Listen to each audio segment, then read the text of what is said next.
Incarcerated individual at the California institution in Chino, California. This call and your telephone number will be monitored and recorded. You have a prepaid call. You will not be charged for this call. To accept this call, say or dial 5 now. Thank you for using Global Tel Link. What's happening, Charles? What's up, Spike? Oh man, same old thing. I'm blessed. How about yourself? So, I'm hanging in there, man. I'm just thankful to be alive another day to enjoy life. That's right, Jeter, man. So, last time we spoke, we were talking about what the next episode was going to be about, which we came to an agreement to discuss the making of a diamond, which talked about what's required to achieve success. However, I would like to postpone that topic until next episode because I want to talk about a very sensitive topic that a lot of people around the world can relate to, and that's domestic violence. And the reason why I want to talk about that is because just recently, the lifer community discovered that a formerly incarcerated lifer allegedly engaged in a domestic violent act. I don't know if you heard about Tony Stacy. How long? He's a prominent member of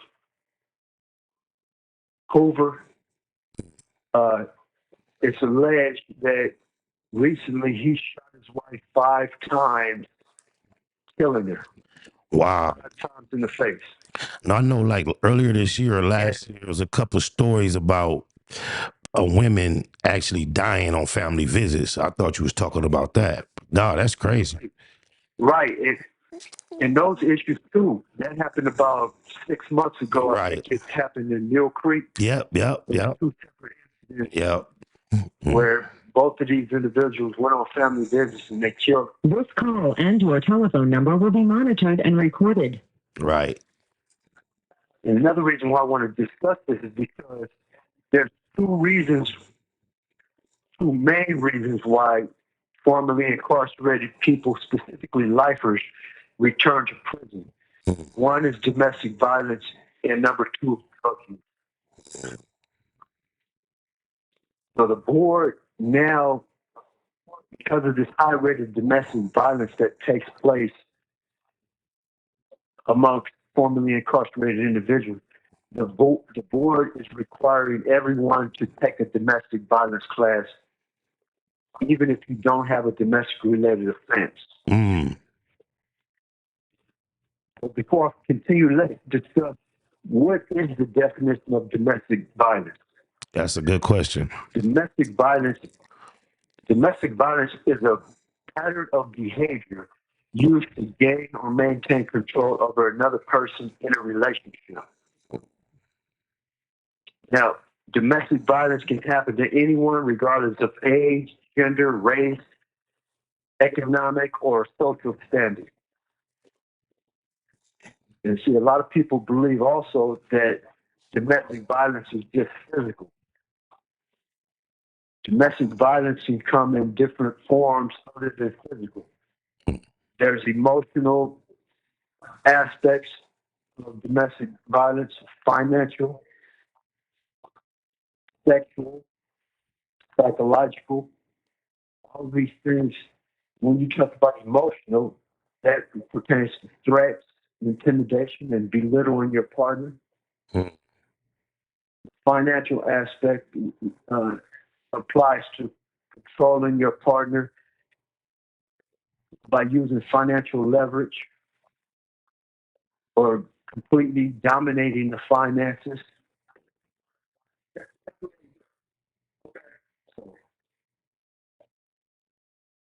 So these issues are something that I believe that needs to be discussed to shed light on, the prevalence of this issue that's taking place in our society. Not only for formerly incarcerated people, but just for people around the world, to give them some insight on domestic violence issues and also what a healthy relationship looks like. Are there any like understood, accepted, common triggers for domestic violence? So you say like the dude from Hoover did all that time, come home, he shot the woman in the head. Now we're talking about domestic violence in general. That is a very extreme case of domestic violence. So um, what is it about awareness that we can do to prevent some of this? Because I can't imagine anyone saw that coming. Right. I believe, in my opinion, it all stems from knowing who you are, being aware of your emotions, right? Because a lot of us that have been incarcerated 20, 30 years, 40 years. You got some people that have been here for 50 years and 60 years. And living in this environment, we don't experience the level of deep connections that come from an intimate relationship, right? So when we get out, we're yearning to connect with a person, with our partners. We don't know how. We don't know how. When these different feelings come up, we're not prepared to handle. We're not prepared to handle these different feelings that come up. So I think that being aware of our emotions and identifying what we're feeling, what we're thinking, and just being able to cope with these feelings in a healthy manner, because a lot of us don't know how. And there's no real way to prepare us for these situations that we're about to encounter when we enter into society. Well, I hate to be So stuck on the original story, but is there any more context as to why he did this to his wife, the dude from Hoover? I don't know the particulars of the case. I just know the surface issues that was presented from what's circulating around the prison system now. You know, specifically for people that G's from Hoover that are in contact with people that knew Tony Stacy. They said that he was going through some things as of late. He just wasn't himself. Mm. He was drinking a lot. Mm. And so that's another issue. Once we start using substances and trying to medicate our feelings and mask these issues that are going on internally, that creates a problem. So when we stuff these emotions or mask them, try not to deal with them, try to just avoid them, there comes a certain time when certain things, maybe substances, may trigger these issues and may cause us to make that choice to engage in domestic violence.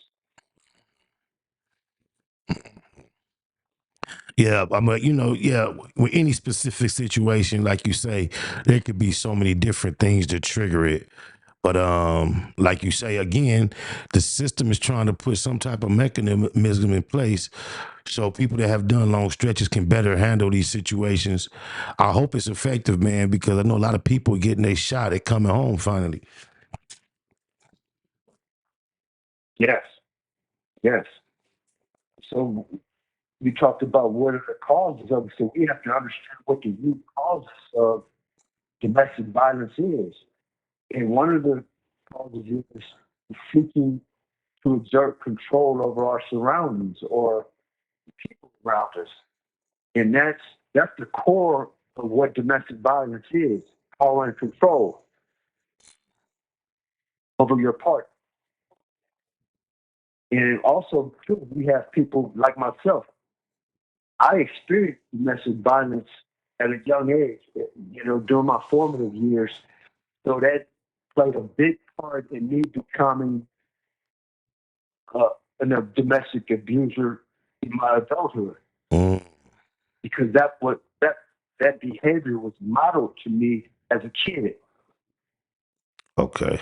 And although I told myself I wanted to engage in that behavior, I hated my father for doing that to my mother, but I did not know how, when these issues came up in a relationship, I didn't know how to cope with these issues other than being abusive. And did you find that the domestic abuse that you suffered, did it mimic the domestic abuse that you actually inflicted, or was it different? Did you do your female partner like you saw your mother's partner do her? Yeah, there were times when I did that. Yes, absolutely. Mm-hmm. I'm, Thinking my lifeline, thinking my that's the way yes, thinking that's the way men deal with females, because that's what you saw. right. Mm-hmm. That's what I saw. And then we live in a society where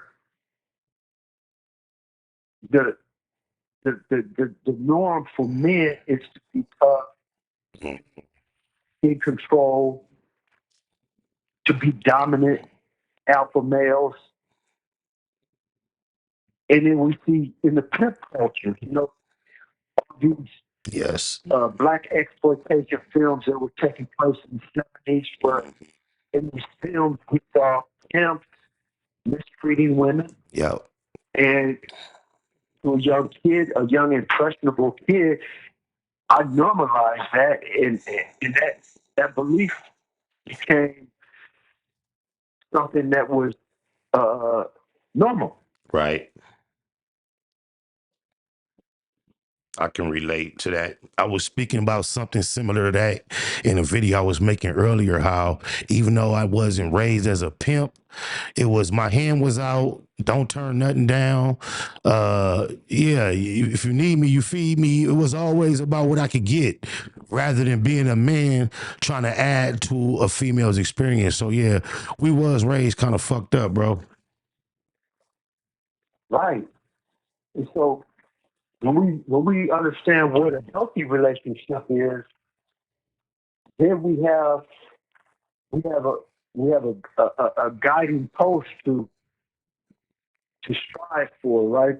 We have to understand what that looks like. And the first important aspect of any relationship is healthy communication, Definitely.